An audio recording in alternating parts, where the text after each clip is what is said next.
Today's video, I'm going to be sharing the wellness habits in a typical day as a busy entrepreneur. I run two businesses. I have the Harley Street Clinic and my skincare brand, and life can get quite hectic. So I wanted to share with you the self-care practices that make all the difference in the world to how I show up. Now, for me, self-care starts with knowing yourself, and I think that's the way to bring confidence and competence to your everyday life. And I know that if I start my day the right way, everything just goes smoother. And of course, with what I do, I believe that great skin is really a billboard that says how well you are on the inside. But of course, it goes full circle. When you're well on the inside, it shows up in your skin. So I've worked out for myself that when I win the morning, I win the day. And there are a number of habits I've discovered that really make a difference for me. So I usually get up around 7 a.m. and the first thing I do is go feed the cats. And then I settle in for step one, which is meditation. And I practice Vedic meditation, which I do for 22 minutes, not less, not more.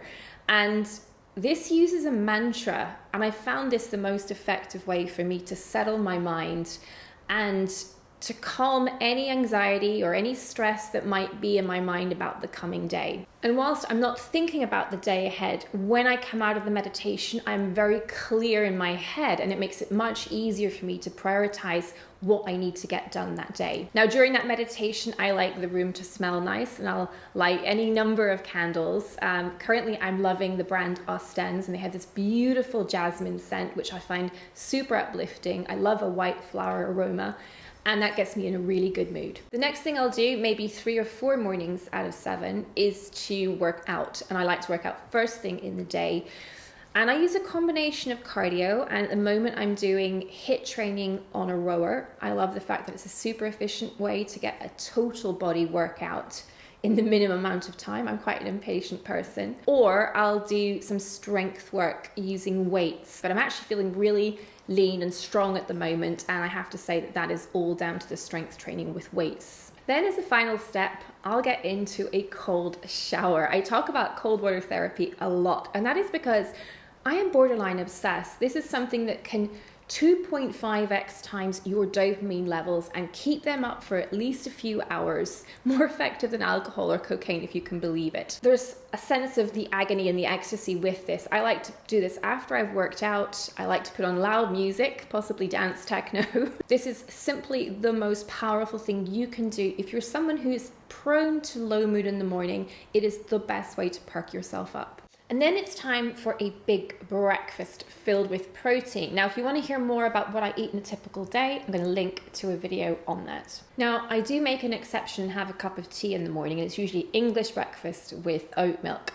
But in general, I am caffeine free and have been so since I visited Yotown, which is an amazing wellness retreat 3 or 4 years ago now. I don't need caffeine to get me going. My nervous system does that for me, and too much caffeine tips me over the edge. So I have to say that cutting caffeine out has made a huge difference in my energy levels and concentration. Now that takes me on to my working day, and I have to say that I am very lucky. I spend a lot of my day in flow. Now, a flow state is where you are in the zone, you're fully absorbed in what you're doing, and there isn't time to be worried or space to be bored. Now, what that means is, though, at certain points in the day, I have to take little breaks and remind myself to breathe. And I am a huge fan of a technique I learned through Andrew Huberman, who I talk about a lot because he is amazing. And it's something called the physiological sigh. And basically, it's where you take a deep breath in and then a second extra breath in, which helps prop up the alveoli, which are the gas exchange sacs in our lungs, improving oxygenation.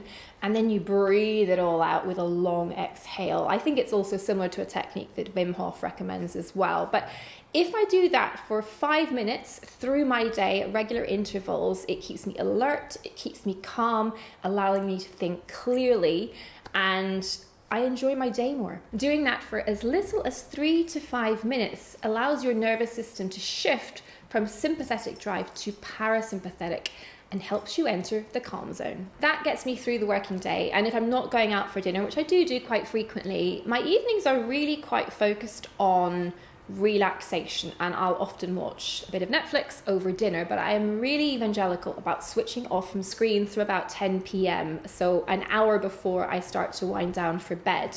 And then I have my pre-bed ritual. As somebody who's been a chronic insomniac, I have learned that it's really, really important that I practice good sleep hygiene. Now, for me, that means signaling to my brain that I'm getting ready for bed by a number of things. So firstly, I tend to have a warm bath at night. I may well play some classical or just some chill out music, something that is slowing me down. I'm also a fan of magnesium supplementation. I find that really helps me switch off. It helps signal that it's time for bed.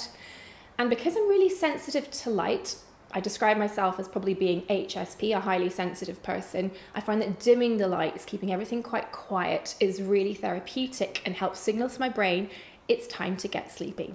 On the off chance that I'm having a more anxious or revved up kind of day, sometimes when I've been filming, for example, I find it really difficult to switch off. And I tend to try to avoid alcohol during the week. So something like a yoga nidra before I go to sleep will really help.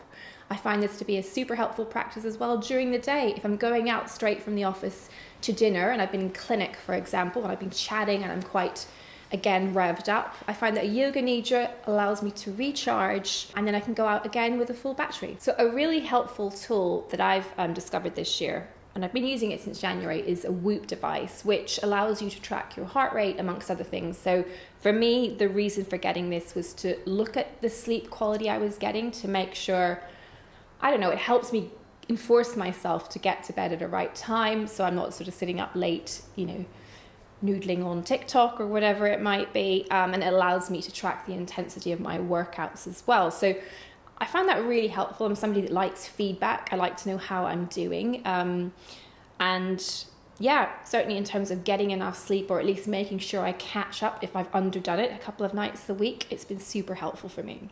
And the one thing I haven't mentioned is getting into nature. Now, whether that's just walking to work. I live in Notting Hill, I work in Bayswater, and I see trees on my way to work every day. So for me, that's really powerful as a signal for breathe out, relax. Or whether it's going on a trip where hiking is a feature, whether it's Yotown, whether it's the Dolomites like I did last year. That's something that I found to be very powerful for me to help reset, calm down, see the bigger picture. So I've shared all my well-being secrets with you now. I'd love to hear what you think. Which one do you think you'd like to try? Which one doesn't work for you? Just let me know. Is there anything I should try to build into my day? Do you have a similar kind of wiring to me? It's always fascinating to hear what other people do to feel good in themselves, because there's no doubt that feeling good inside is visible on the outside. All right, guys, I hope you enjoyed this one, and I'll see you again soon. Bye for now.